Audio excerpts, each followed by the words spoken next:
How do you become a photographer? How do you learn these lessons? How do you go out there and make sure that you're doing everything correctly? This is why workshops like the Foundry Photojournalism Workshop exists. The spirit and the actual whole point of Foundry is to keep it as affordable as possible, to make sure as many people as possible can attend, and that the photographers, the teachers, feel like they're giving back to the photographic community. One of the things about being a photojournalist, about being a visual journalist, is often that you're working alone.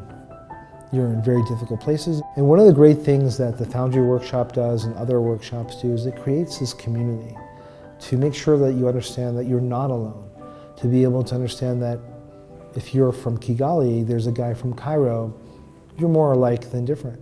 Or the guy in New York is more alike with the guy from Buenos Aires. So when you're talking about this idea about learning from each other and understanding that there's a community, sometimes it's a physical community, the ability to sit in a room, study together, exchange notes, visit a friend, go somewhere, meet somebody, work together. These are all really fantastic ways to work. There are other times when the community is digital, the community is online.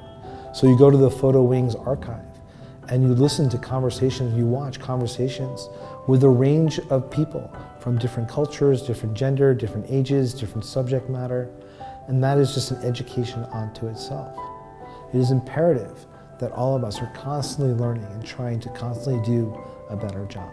What we've always felt is that there should be more of a benefit than people just sitting in a room, that we could share that broadly. And since it was already year 4, we thought it would really be beneficial to document evening programs and to interview the faculty so that if someone was in one class, perhaps they wanted to go to a different class, or they're a future student or a past student, they could also benefit from some of that knowledge.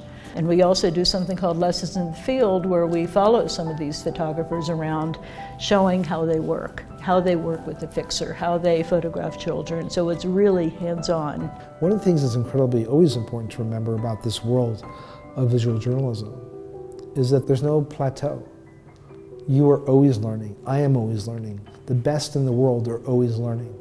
So it is a constant conversation. This sharing of knowledge, again, this idea, it goes back to the same thing, making sure that people are trying to be able to do the best job possible.